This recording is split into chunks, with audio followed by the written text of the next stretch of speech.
Hi, my name is Thais Gibson, and I'm the creator of the Personal Development School. This is your daily breakthrough video. And in this video, I'm going to talk to you a little bit about 5 crucial tips to help break out of the dismissive avoidant, fearful avoidant trap.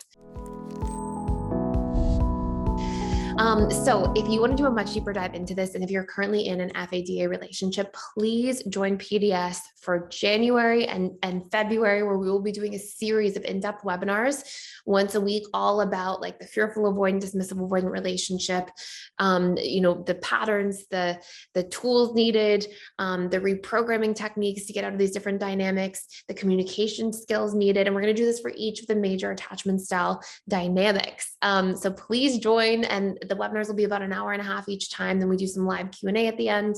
So lots to learn and unpack in there. So in this video, I'm going to cover 5 key tips. By the way, you can join by clicking the link in the description box below. But I'm going to go through 5 key tips that are super important to this dynamic.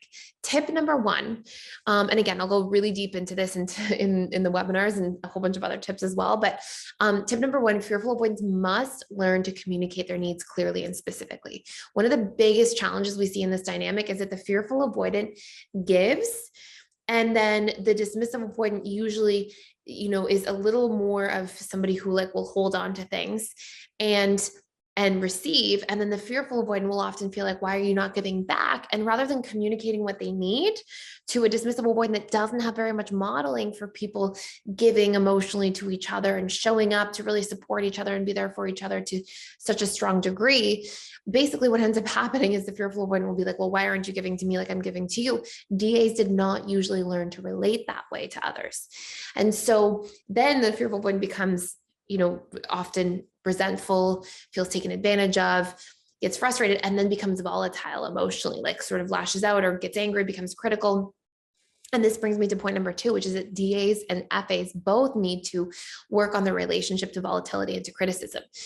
Dismissive avoidants take criticism very strongly to heart, and they really need to work on depersonalizing that, and also letting the fearful avoidant partner know, hey, I'm actually really sensitive to criticism. It really hurts. And I also don't like when things feel volatile. It makes me feel unsafe or feel like I want to hold back and protect myself and not want to be vulnerable. And they need to talk about this between each other, because often what happens instead is this sort of becomes this similar dynamic where there's criticism and volatility, DA retracts, fearful avoidant comes forward. Sometimes the DA is not ready to open up, and the fearful avoidant feels rejected, and they're like, you hurt me, and then I tried to come and make things better, and then you rejected me, and the DA is just closed down and doesn't really know how to show up or how to move through the situation, because again, they don't usually have a lot of exposure to these types of things. So anyways, these are really important dynamics to be aware of. Number 3, dismissive avoidants must learn to be transparent. It's really important they communicate their why. And if they need more time to themselves, just to say why. Hey, I recharge alone. I'm feeling burnt out, just to be able to share, because it stops the fearful avoidant from personalizing the dismissive avoidance behaviors. And what we often see is the fearful avoidant personalizes the dismissive avoidance actions, and the dismissive avoidant personalizes the fearful avoidance words when they're critical. And they often don't realize how much they're actually hurting and affecting each other, because one is taking actions really personally and they don't think of the words are that hurtful.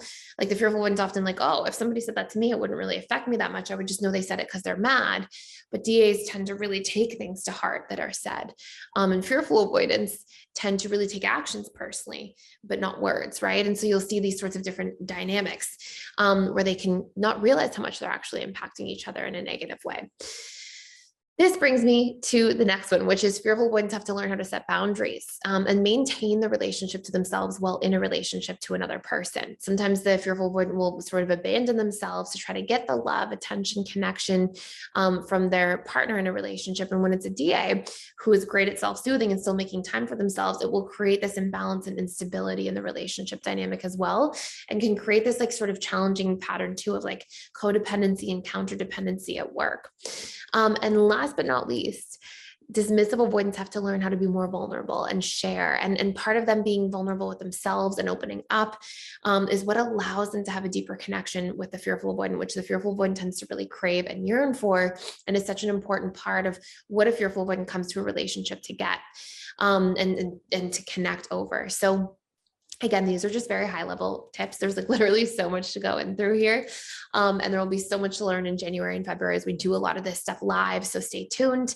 And you'll be able to watch the playback if you're a member of the school as well. So if you join late or anything like that, don't worry, you can dive in there and watch these long form webinars back. And I hope this all makes sense. Thank you so much for being here. Please like, share, and subscribe to this channel if you haven't yet. And I will see you in the next video.